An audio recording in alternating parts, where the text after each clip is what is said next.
नमस्कार, स्वागत है आप सभी का है स्टार न्यूज में और मैं हूं आपके साथ जुबैर चौधरी। वक्त तो चला है हमारी देवभूमि का, जहां सबसे पहले बात करेंगे बागेश्वर की, जहां बीजेपी का प्रदर्शन देखने को मिला है। ये प्रदर्शन द्वाराहाट के विधायक के लेकर है।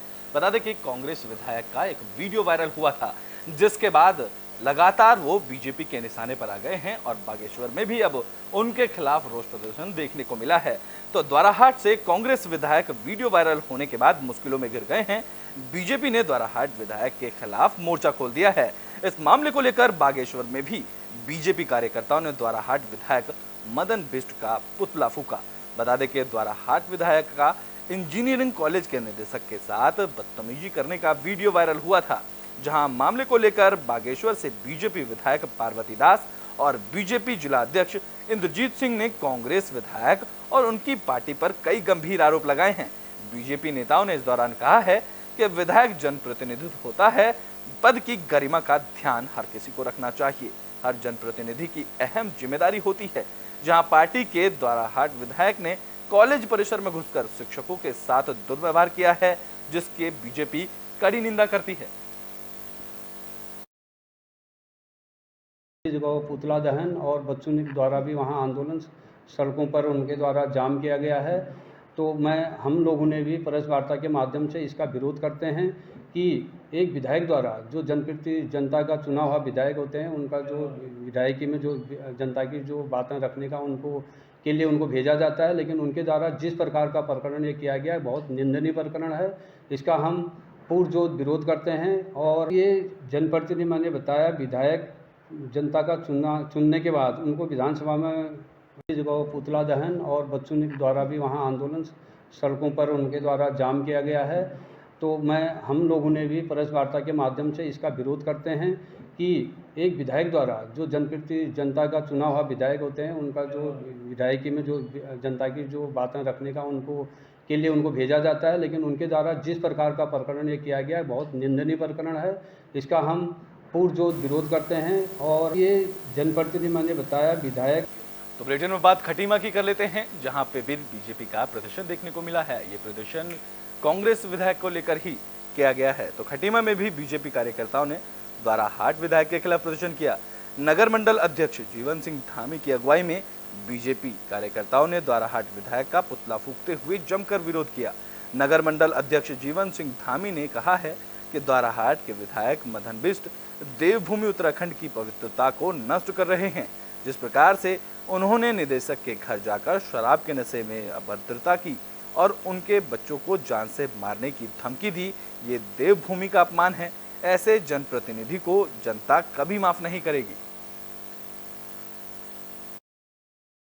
कांग्रेस पार्टी के वरिष्ठ विधायक जो द्वाराहाट से विधायक हैं मदन सिंह बिष्ट जी, उनके द्वारा इस कदर अभद्रता की जाएगी, ये किसी को विश्वास नहीं हो रहा है। जिस प्रकार से उन्होंने द्वाराहाट इंजीनियरिंग कॉलेज में जाके रात में नशे की हालत में इंजीनियरिंग कॉलेज में जाके अभद्रता की, ये बिल्कुल भी किसी देवभूमि के व्यक्ति द्वारा नहीं की जा सकती है। वो हमारी देवभूमि की पवित्रता को नष्ट करने का काम कर रहे हैं। जिस प्रकार से वो उनके शब्दों में। तो बुलेटिन में बात कर लेते हैं उत्तराखंड में मना रहे जश्न की। बता दें कि बीजेपी पार्टी की तरफ से जश्न मनाया जा रहा है। इस कड़ी में विधानसभा अध्यक्ष ऋतु खंडीरू ने भी आभार जताया है।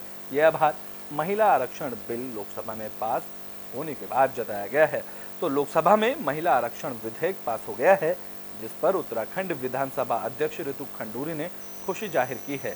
उन्होंने प्रधानमंत्री नरेंद्र मोदी का आभार भी जताया है। प्रधानमंत्री जी का मैं बहुत बहुत आभार व्यक्त करना चाहती हूँ। एक महिला होने के नाते आज मैं देख रही हूँ कि आदरणीय प्रधानमंत्री जी ने एक क्रांतिकारी निर्णय लिया है। महिला आरक्षण 33% उन्होंने आज यूनियन कैबिनेट में पास हुआ है और पार्लियामेंट में संसद में पेश हुआ है। उनका बहुत बहुत आभार। उन्होंने हमेशा से हमारी आवाज़ सुनी। तो बुलेटिन में बात विकास नगर की कर लेते हैं, जहां कांग्रेस की तरफ से अंकिता भंडारी केस को लेकर कैंडल मार्च किया गया है।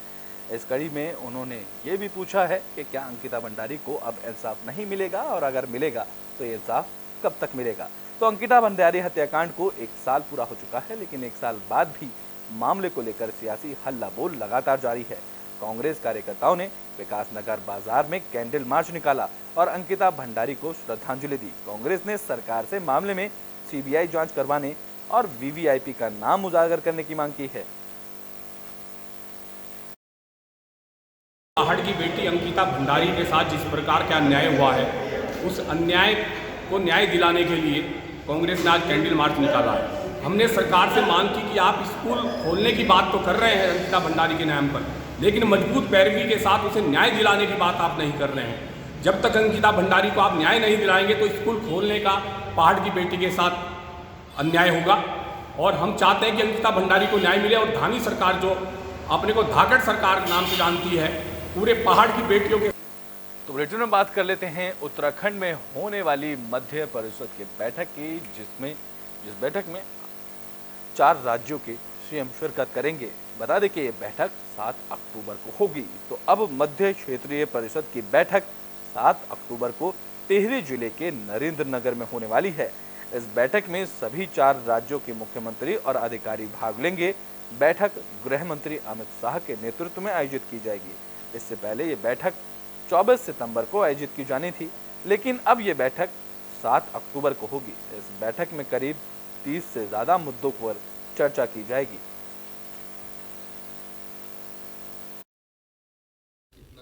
ये बैठक नरेंद्र नगर में होनी है, होटल वेस्टिन है वहाँ पे होनी है 7 अक्टूबर को, जिसमें माननीय गृह मंत्री जी रहेंगे, अध्यक्षता उनकी होती है। 4 राज्य हैं, उत्तराखंड है, यूपी, एमपी और छत्तीसगढ़। चारों राज्यों के माननीय मुख्यमंत्री जी रहेंगे और होम सेक्रेटरी सर रहेंगे भारत सरकार से। भारत सरकार के कई विभागों के सेक्रेटरी रहेंगे और बहुत सीनियर ऑफिसर्स रहेंगे साथ में। चारों राज्यों के 2 माननीय मंत्री जी रहेंगे, चारों राज्यों के चीफ सेक्रेटरी सर रहेंगे और बाकी अधिकारी की टीम रहेगी। जो एजेंडा बिंदु हैं उस पर चर्चा करेंगे। तो बुलेटिन में बात लाल कुआं की कर लेते हैं, जहां रेलवे स्टेशन के ऊपर अतिक्रमण को लेकर कार्रवाई की गई है। बता दें कि लाल कुआं में अमृत भारत स्टेशन योजना के तहत स्टेशन के पूर्ण विकास की परिधि में आ रहे अतिक्रमण पर रेलवे ने कार्रवाई की। नोटिस की समय सीमा खत्म होने के बाद रेलवे ने ये कार्रवाई की है, जिसे लेकर व्यापारियों में जबरदस्त आक्रोश देखने को मिला है।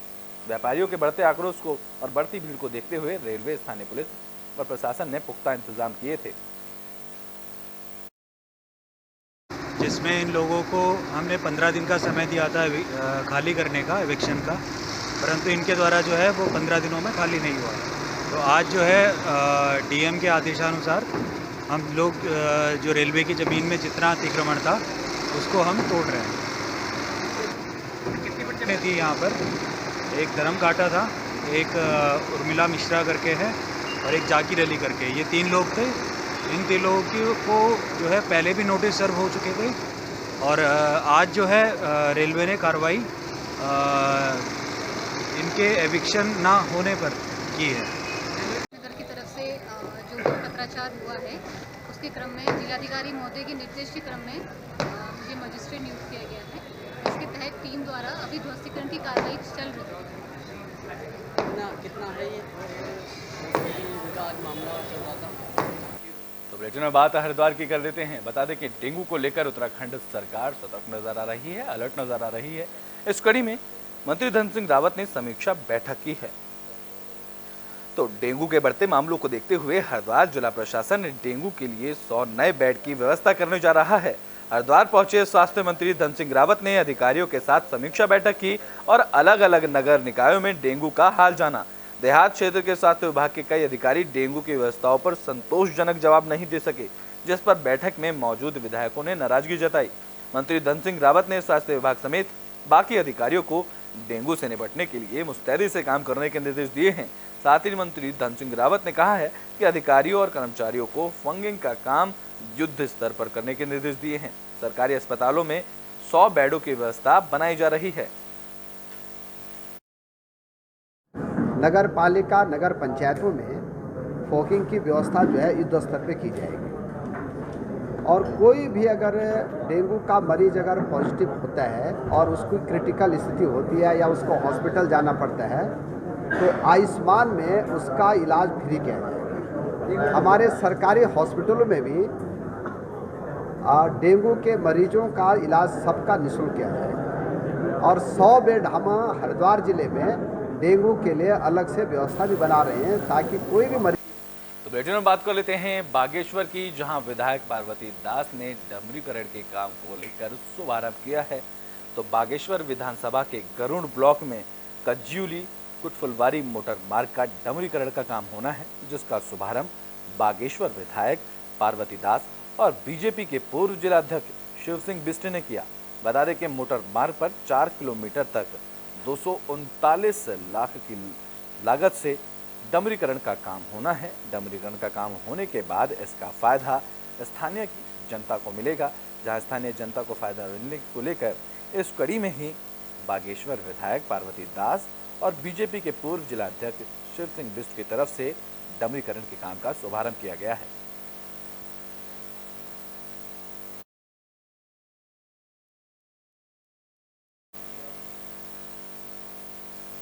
तो बुलेटिन में बात हरिद्वार की कर लेते हैं, जहां हरि आश्रम कॉलोनी के लोगों ने डीएम को अपनी मांगों को लेकर ज्ञापन सौंपा है। तो हरिद्वार में हरि आश्रय कॉलोनी के लोगों ने जिलाधिकारी को ज्ञापन सौंपा। समस्याओं के समाधान की मांग की। लोगों ने कॉलोनी के पास बहने वाली रो नदी में 1 किलोमीटर के दायरे में पैचिंग वर्क कराने और नदी में होने वाले अवैध खनन पर रोक लगाने की मांग की है। लोगों का इस दौरान कहना है कि बीते दिन हुई बरसात के कारण हरि आश्रय कॉलोनी में बाढ़ जैसे हालात बन गए थे, जिससे लोगों को भारी नुकसान झेलना पड़ा था। देखना दिलचस्प होगा कि प्रशासन के लोगों की समस्याओं को कब तक समाधान मिलाती है।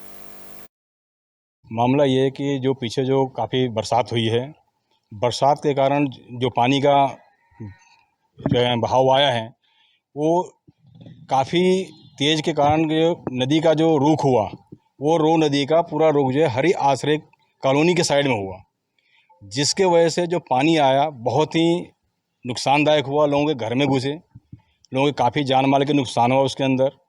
उस दरमियान हमने काफ़ी उम्मीद की थी कि शायद शासन प्रशासन हमारे पास आएंगे। टीएम साहब से हमारी एक रिक्वेस्ट है कि वो हमारा जो 1-1.5 किलोमीटर तक का है उसमें पिचिंग का कार्य करवा दिया जाए। पिचिंग का कार्य जैसे हो जाएगा तो वो पानी का जो बहाव है वो कॉलोनी की तरफ को आगे सीधा निकल जाएगा। उसमें कैसे जो भी थोड़ा सा ज़्यादा पानी आता है वो सीधा एकदम से कॉलोनी की तरफ आ जाता है, क्योंकि कॉलोनी में ना राइट साइड से ना होके लेफ्ट साइड में कटिंग कर करके पूरा पानी अंदर को आ जाता है कॉलोनी में। और पानी इतनी तेज़ी से आता है, हम सब ड्यूटी करते हैं, हरि आश्रय जितने भी वहाँ लोग रह रहे हैं निवास कर रहे हैं वो सब ड्यूटी करते हैं। हम अपनी ड्यूटी पे होते हैं, पानी एकदम से घरों में घुस जाता है।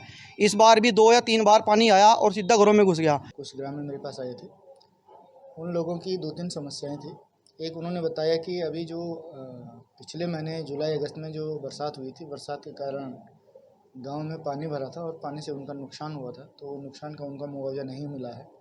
तो उसके संबंध में हमने जॉइंट मजिस्ट्रेट रुड़की को डायरेक्शन दिए हैं, उनसे टेलीफोनिकली बात भी करी है कि एक बार वो टीम को वहाँ भेज करके चेक करवा ले कि वास्तव में अगर किसी का नुकसान हुआ है और वो लोग जो हमारे दबे आपदा के जो मानक है। बुलेटिन के आखिरी में बात काशीपुर की कर लेते हैं, जहां पुलिस ने वाहन चोर को गिरफ्तार किया है। बता दें कि काशीपुर पुलिस को बड़ी कामयाबी मिली है। पुलिस ने वाहन चोर का खुलासा कर दिया है। पुलिस ने गड्ढा कॉलोनी निवासी नाजिम उर्फ मूसा को गिरफ्तार किया है, जिसके कब्जे से ई-रिक्शा समेत 4 मोटरसाइकिल बरामद की गई हैं। फिलहाल पुलिस आरोपी से पूछताछ कर रही है और मामले में आगे की कार्रवाई करने के लिए जुट गई है।